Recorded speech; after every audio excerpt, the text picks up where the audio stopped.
Usaha budidaya ikan air tawar semakin menggiurkan. Konsumsi ikan sejauh ini masih didominasi ikan laut. Hanya saja beberapa kalangan dan peneliti menyatakan pasokan ikan laut dapat menurun akibat perburuan yang cukup masif dan overfishing. Oleh karena itu diperlukan peningkatan produksi budidaya ikan air tawar sebagai pengganti ikan laut. Atas kondisi itulah, Jaringan Sosial Swadiri Bali konsisten sejak beberapa tahun sebelumnya mengajak kelompok budidaya perikanan di Bali siap memproduksi pasokan ikan khususnya air tawar. Terlebih lagi, konsumsi ikan per kapita penduduk Indonesia khususnya Bali masih cukup rendah. Jaringan Sosial Swadiri Bali berniat mengembangkan potensi perikanan air tawar sehingga ada gairah besar di masyarakat untuk mengembangkan usaha budidaya ikan air tawar. Jadi potensi alam Bali yang sangat menjanjikan, maka niscaya kalau kita berikan pengetahuan dan teknologi kepada masyarakat kita, sumber dayanya bisa meningkat dan tujuan kita untuk swasembada pangan di Bali ini bisa tercapai.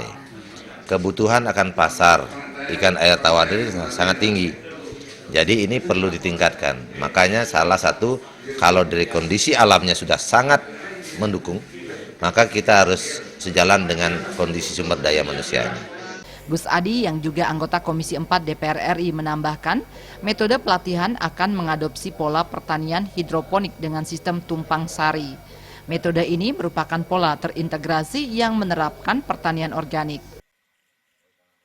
Pada pelatihan ini juga kami ingin memperkenalkan kepada masyarakat bahwasanya budidaya ikan lele ini bisa kita integrasikan dengan pertanian hidroponik.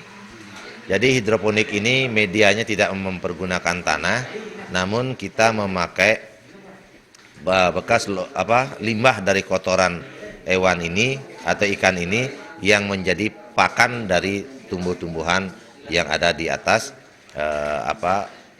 kolam tersebut.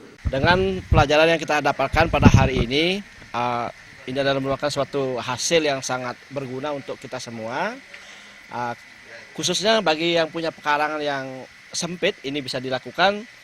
Gairah masyarakat petani menekuni dan mengembangkan usaha budidaya ikan air tawar cukup tinggi, sehingga tidak mengherankan pemerintah pusat menunjuk Jaringan Sosial Swadiri Bali menjadi pusat pelatihan mandiri kelautan dan perikanan.